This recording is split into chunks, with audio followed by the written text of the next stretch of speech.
جب کائنات میں غور کیا جائے، کائنات میں دیکھا جائے تو تین وجود سامنے آتے ہیں، نمبر 1 مخلوق، نمبر 2 خلق، اور نمبر 3 خالق، کریشن، میٹر اور کریٹر۔ کریشن بھی کائنات جو ہے کریشن، یہ تو پہلے سے واضح ہے۔ نمبر 2 جس سے کائنات بنی یعنی میٹر، مواد، خلق، وہ کائنات خود ہی ہے۔ اب خالق کو کہیں باہر تلاش کرنے سے پہلے اس کائنات کے اندر تلاش کیا جائے گا۔ اب سب سے پہلے اس کائنات سے سوال کیا جائے گا کہ کیا کہیں ایسا تو نہیں جیسے خلق اور مخلوق تو خود ہے، اسی طرح خالق بھی تو خود ہے؟ تو جب آپ کائنات سے یہ سوال کریں گے تو آپ دیکھیں گے کائنات کو آپ ساکت نہیں پائیں گے، اس مارکر کی طرح ساکت نہیں پائیں گے۔ کائنات کو آپ حرکت کرتا پائیں گے، کائنات آگے پیچھے دائیں بائیں اوپر نیچے مخلوقات کو آپ حرکت کرتے ہوئے دیکھیں گے۔ یعنی یہ کائنات آپ کے اوپر واضح کر دے گی کہ خالق میں ہی ہوں۔ یہ کائنات آپ کے اوپر واضح کرے گی کہ خلق، مخلوق اور خالق میں خود ہی ہوں، میرے علاوہ کوئی اور وجود ہے ہی نہیں، کوئی دوسرا ایگزسٹ ہی نہیں کرتا، میں ہی ہوں۔ یہاں مثال کے طور پر ایک درخت کی مثال لے لیں، درخت کو سامنے رکھ لیں۔ درخت کیسے وجود میں ہے؟ درخت کو وجود میں لانے والا کون ہے؟ جب آپ غور کریں گے، درخت کی تخلیق میں غور کریں گے تو آپ کے سامنے آئے گی یہی کائنات۔ مثال کے طور پر سورج اپنے مقام پر رہتے ہوئے اپنی ذمہ داری پوری کر رہا ہے، زمین اپنی ذمہ داری پوری کر رہی ہے، زمین کے اندر لاتعداد مخلوقات اپنے اپنے مقام پر رہتے ہوئے اپنی ذمہ داری پوری کر رہی ہیں، سمندر اپنی ذمہ داری پوری کر رہے ہیں، ہوائیں یا فضا اپنی ذمہ داری پوری کر رہی ہے۔ یہ تمام مخلوقات مشین کے پرزوں کی مانند اپنے اپنے مقام پر رہتے ہوئے جب اپنی اپنی ذمہ داری کو پورا کرتی ہیں تو نتیجے میں کیا ہوتا ہے؟ نتیجے میں درخت وجود میں آتا ہے۔ یوں آپ غور کریں، آپ کے اوپر بالکل کھلم کھلا واضح ہو جائے گا یہ کائنات نہ صرف مخلوق ہے بلکہ خلق بھی خود ہے، بلکہ خالق بھی یہ کائنات خود ہی ہے۔ اس کائنات کے علاوہ اور کچھ ہے ہی نہیں۔ اور آپ کئی طرح کی مثالیں لے سکتے ہیں۔ مثال کے طور پر میں جو ہے وہ بادلوں کی مثال آپ کے سامنے رکھتا ہوں، بارش کی یا بادلوں کی۔ اچھا، بادلوں کو کون وجود میں لاتا ہے؟ آپ دیکھیں گے یہی کائنات وجود میں لاتی ہے۔ آپ کو کون وجود میں لایا؟ یہی کائنات وجود میں لائی۔ آپ اپنی تخلیق میں غور تو کریں۔ آپ آسمان و زمین میں کسی بھی مخلوق بھی تخلیق میں غور کریں تو اس کے پیچھے جو خالق ہے وہ خود یہ کائنات ہی سامنے آئے گی۔ ایسا نہیں ہے کہ اس کائنات کے علاوہ کوئی دوسرا سامنے آئے۔ اب اگر تو دیکھیں، غور کریں، اگر آپ کہتے ہیں نہیں جی یہ کائنات اللہ نہیں ہے، تو پھر اللہ کوئی وجود رکھتا ہے؟ آپ خود بتا دیں۔ وجود کتنے ہیں؟ وجود ہیں 3، خلق، مخلوق اور خالق۔ مخلوق، خلق اور خالق، خلق اور مخلوق، 3 وجود ہیں۔ جب تینوں ہی یہ کائنات خود ہے، تینوں ہی یہ کائنات خود ہے، تو پھر آپ اگر یہ کہتے ہیں کہ بھئی اللہ ان تینوں میں سے نہیں ہے، تو جو ان تینوں میں سے ہے ہی نہیں اس کا کوئی وجود ہے؟ کیونکہ وجود تو ان 3 کا ہے، وجود تو 3 کا ہے، وجود صرف کس کا ہے؟ 3 کا، کوئی چوتھا تو ایگزسٹ ہی نہیں کرتا۔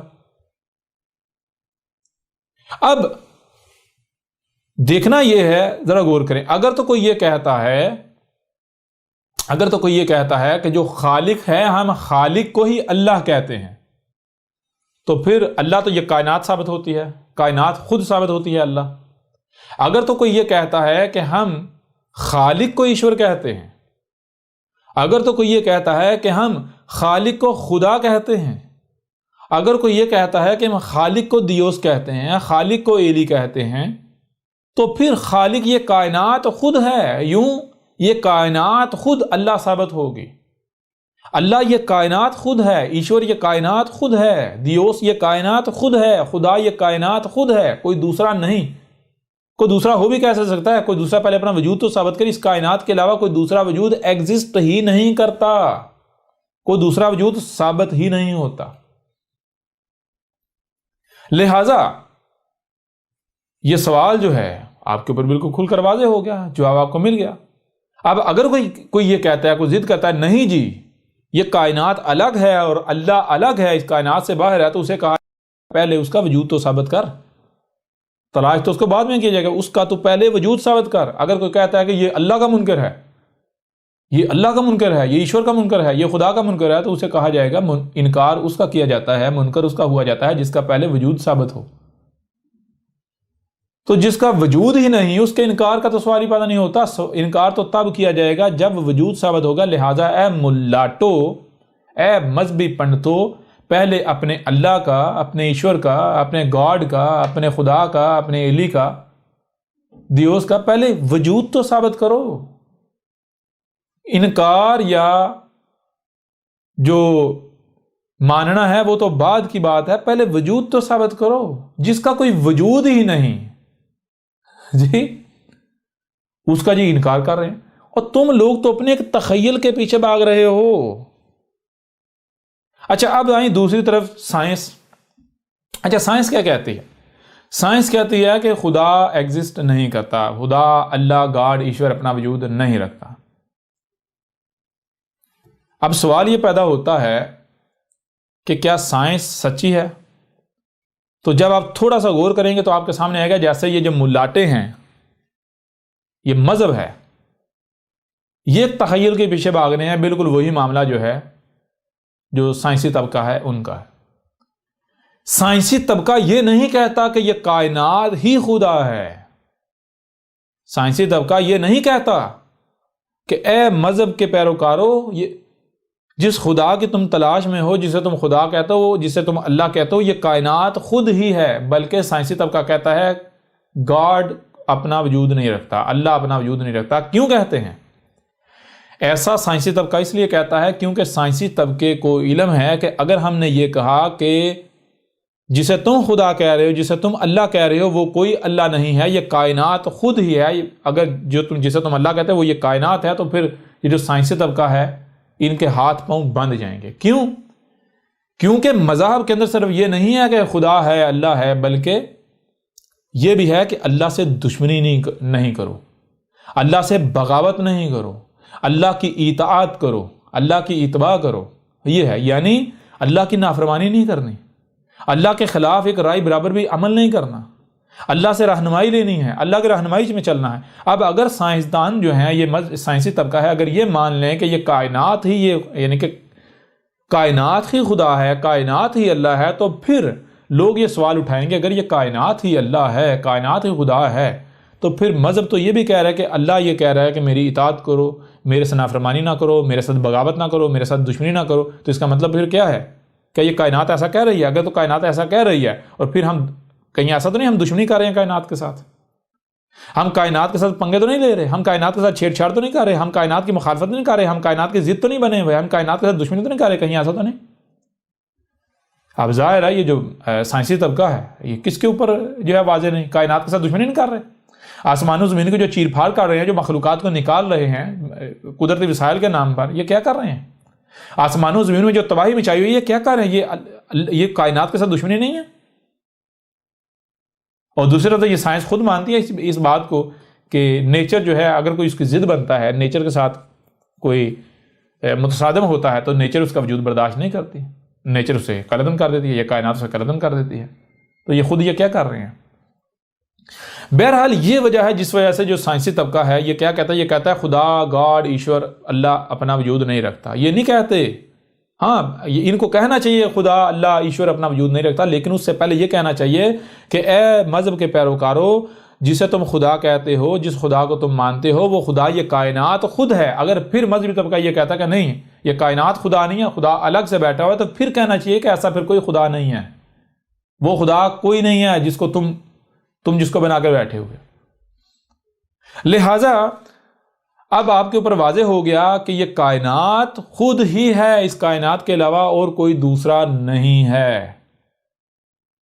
یہ کائنات ہی، اب دیکھیں فارسی زبان کا لفظ ہے خدا۔ خدا کا معنی کیا ہے؟ خدا خود سے ہے۔ خود کسے کہتے ہیں؟ خدا فارسی میں کہتے ہیں یہ جو وجود آپ کو نظر آ رہا ہے، یہ وجود خود ہی، یہ وجود سارے کا سارا خود ہی ہے، اس کے علاوہ اور کوئی نہیں ہے۔ خدا کا معنی تو یہ بنتا ہے۔ اس طرح لفظ اللہ ہے، اس کا معنی کیا ہے؟ جیسے ہم آگے بڑھیں گے اللہ کے اوپر مزید نشستیں ہوں گی تو ان میں ہم ہر پہلو سے، ہر لحاظ سے آپ کے اوپر کھول کر واضح کریں گے اللہ کوئی کنیت نہیں ہے، کوئی نام نہیں ہے، کوئی لقب نہیں ہے، بلکہ اللہ ایک جملہ ہے، بالکل ایسے جیسے آپ کوئی بھی جملہ بولتے ہیں۔ تو یہ جیسے جیسے ہم آگے بڑھیں گے تو ہم جو ہے وہ قرآن سے بھی ہر لحاظ سے ہر پہلو سے واضح کریں گے. باقی جو یعنی کہ جو سناتن دھرم ہے یا ہندو دھرم ہے اس سے بھی ہم جو ہے وہ کھول کر جو ہے وہ بالکل واضح کر دیں گے ایشور کیا ہے، شیوا کیا ہے. بہرحال آگے بڑھنے سے پہلے ایک بار پھر آپ کو یعنی کہ ریکمینڈ کریں گے کہ جو اللہ کا موضوع ہے، گاڈ ایشور کا موضوع ہے، اس موضوع پر بھی پوری ڈیٹیل کے ساتھ ایک ایک پہلو سے بات کی گئی اس کتاب میں. کتاب کو آپ ڈاؤن لوڈ کریں، اس کو کھولیں تو اس میں آپ جائیں گے، اس کے صفحہ نمبر اگر ہم جائیں تو اس کا صفحہ بنتا ہے غالباً 676 جو ہے وہ اس کا صفحہ نمبر بنے گا. وہاں سے جو اللہ ہے اس کے موضوع پر بات سٹارٹ ہوتی ہے، اور پھر صرف اسی ایک مقام پر بات نہیں کی گئی بلکہ الکتاب میں اور مقامات پر بھی اللہ کے اوپر جو ہے بہت ڈیٹیل کے ساتھ بات کی گئی. لیکن یہاں پر اگر ہم بات کریں تو یہ 677 پیج 677 نمبر پیج سے یہ اس موضوع کی ابتدا ہوتی ہے، اور یہ آگے جاتا ہے، یہ آگے جاتے بہت آگے جو ہے جاتا ہے. یہ سینکڑوں پہلوں سے اس کے اوپر بات کی گئی ہے، اور یعنی کہ بہت آگے تک اس الکتاب میں اللہ کے موضوع پر، اللہ گاڈ ایشور کے موضوع پر بہت ڈیٹیل کے ساتھ تفصیل کے ساتھ بات کی گئی، اور ہر پہلو سے ہر لحاظ سے کھول کر واضح کیا گیا کہ اگر اللہ ہے تو اللہ یہ کائنات خود ہی ہے. اگر کوئی یہ کہتا ہے کہ یہ کائنات الگ ہے اور اللہ الگ ہے تو پھر جان لیں ایسا کوئی اللہ نہیں ہے، ایسا کوئی ایشور، کوئی بھگوان، کوئی گاڈ، کوئی دیوس، کوئی ایلی، کوئی خدا نہیں ہے جو اس کائنات سے الگ اوپر کہیں بیٹھا ہوا کوئی نظام چلا رہا ہے. اس کو آپ چھوٹی سی مثالیں میں آپ کے سامنے رکھتا ہوں. مثال کے طور پر آپ جو اللہ کے اسماء کہتے ہیں، اسماء کیا ہیں؟ ان میں سے ایک اسم ہے الصمد. الصمد کا معنی کیا ہے؟ الصمد کہتے ہیں خالق اور مخلوق خود ہی ہے، کوئی دوسرا ہے ہی نہیں. یعنی خالق بھی خود ہے، خلق بھی خود ہے، اور مخلوق بھی خود ہے، کوئی دوسرا وجود ہے ہی نہیں. یہ الصمد کا معنی. پھر اگر آ جائیں الغنی، تو الغنی کا معنی کیا ہے؟ جو بھی کام کرتا ہے تو کسی دوسرے کا ڈیپینڈنٹ نہیں ہے، کسی دوسرے کا محتاج نہیں ہے، خود کرتا ہے، وہ کام بھی یہ خود ہی ہے. مثال کے طور پر ذرا غور کریں، اگر آپ کہتے ہیں کہ یہ کائنات الگ ہے، اللہ الگ اوپر آسمانوں پر بیٹھا ہوا ہے، تو جو اوپر الگ آسمانوں پر بیٹھا ہے اسے ثابت تو کریں، پہلے اس کو الغنی ثابت کریں. مثال کے طور پر بارش برسانے کے لیے اسے کہیں کہ سمندروں کے بغیر بارش برسا کے دکھائے. بارش برسانے کے لیے یہ فضا جو ہے، فضا کے بغیر بارش جو ہے وہ برسا کے دکھائے. وہ تو محتاج ثابت ہو جاتا ہے، وہ تو غنی ثابت نہیں ہوتا. اگر یہ کائنات اللہ نہیں ہے، یہ کائنات خدا ایشور گاڈ نہیں ہے، کائنات الگ ہے اور اللہ ایشور گاڈ الگ اس کائنات سے باہر اوپر کہیں بیٹھا ہوا ہے، تو وہ تو غنی ثابت نہیں ہوتا، وہ تو محتاج ثابت فقیر ثابت ہو جاتا ہے، محتاج ثابت ہو جاتا ہے. وہ دیکھیں نا، آپ ہی کی تخلیق کے لیے وہ ایک مرد اور عورت کا محتاج ثابت ہو جاتا ہے. اسے کہیں ایک مرد عورت کے بغیر بچے پیدا کر کے دکھائے. وہ تو جو بھی کر رہے ہیں، درخت اگانے کے لیے وہ زمین کا محتاج، وہ سورج کا محتاج، وہ سمندر کا محتاج، وہ انہی مخلوقات کا، اس کائنات کا محتاج. اس طرح آپ جتنے بھی یہ سما ہیں، ایک ایک اسم سے اس جو ہے الکتاب میں کھول کر واضح کیا گیا کہ جتنے بھی یہ سما ہیں وہ تمام کے تمام السما اس کائنات کے ہیں. لہذا یہاں موثراً اس پہلو سے آپ کے اوپر واضح کر دیا گیا کہ اگر آپ یہ کہتے ہیں، اگر کوئی یہ کہتا ہے کہ یہ کائنات الگ ہے، اللہ الگ ہے، گاڈ ایشور ایلی دیوس خدا اس کائنات سے الگ ہے، اوپر کہیں چڑھ کر بیٹھا ہوا ہے، تو یہ دنیا کا سب سے بڑا دھوکہ اور فراڈ ہے، دجل ہے. ایسا کوئی اللہ، کوئی گاڈ، کوئی ایشور اپنا وجود نہیں رکھتا. یہ کائنات خود ہی ہے، اس کائنات کے علاوہ کوئی اور وجود ہے ہی نہیں. بہرحال آگے سوالات ہیں کہ یہ کائنات پھر وجود میں کیسے آئی،